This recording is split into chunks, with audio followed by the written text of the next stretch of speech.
SM Store, amanah dalam muamalah. Kemudian al-isti'anatu wal istighatsatu bihi, meminta pertolongan dan beristighatsah, ya, meminta agar dihilangkan mara bahaya kepada para penghuni kubur. Kemudian adzabhu wan nadhru lahu, ya, menyembelih dan bernazar untuk penghuni kubur, wa nahwu dzalik dan yang lain-lain. Jadi 3 poin ini, berdoa kepada penghuni kubur, meminta ya kepada penghuni kubur, kemudian isti'anah, istighatsah, kemudian adzabhu wan nadhru lahu. Ini semuanya sepakat. Tidak ada seorang pun ulama yang tidak menyatakan bahwa ini adalah bukan kesyirikan. Ya. Jadi semua ulama sepakat. Hatta yang menganggap bahwa bertawasul kepada orang yang meninggal itu diperbolehkan. Poin-poin ini diyakini oleh mereka sebagai bagian daripada kesyirikan. Ya. Nah, yang menjadi perselisihan antara para ulama itu adalah jika orang itu ketika berada di kubur, dia memohon kepada penghuni kubur itu untuk menyampaikan hajat keperluannya kepada Allah. Itu yang menjadi perselisihan mereka. Apakah yang seperti ini dibenarkan, ya, ataukah yang seperti ini termasuk bagian daripada kesyirikan? Nah, namun untuk kehati-hatiannya kita mengingat kembali apa yang dilakukan oleh orang-orang musyrikin di masa jahiliyah.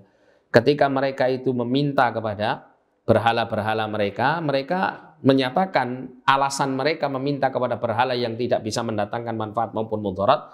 Mereka menyatakan haula'i syufa'auna indallah. Mereka-mereka yang kami sembah selain Allah, yang kami minta kepada mereka selain Allah ini adalah ya pemberi syafaat kami di sisi Allah. Ya. Ada juga yang mengatakan itu maksudnya, ya, yang mengatakan bahwa berperantara dengan selain Allah di dalam kubur itu, mereka mengatakan itu maksudnya adalah mereka langsung meminta kepada penghuni kubur itu atau meminta kepada berhala-berhala itu. Ya.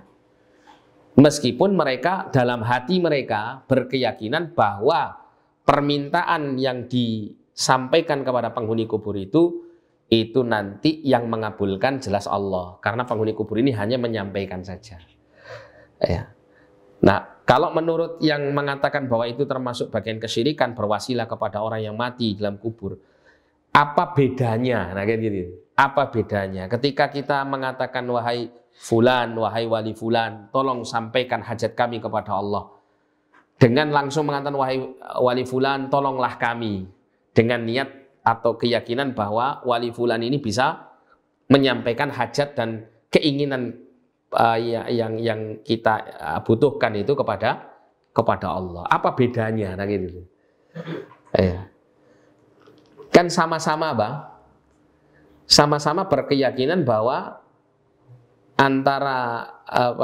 sama-sama berkeyakinan bahwasanya wali fulan ini hanya sebagai perantara saja kepada Allah, dan sama-sama ada persembahan ibadahnya kepada si wali. Apa itu? Yaitu meminta kepada si wali. Yang satunya minta supaya wali ini menjadi perantara, yang satunya minta langsung kepada wali dengan harapan dalam hatinya bahwa permintaannya itu nanti disampaikan kepada Allah. Kan nggak ada bedanya.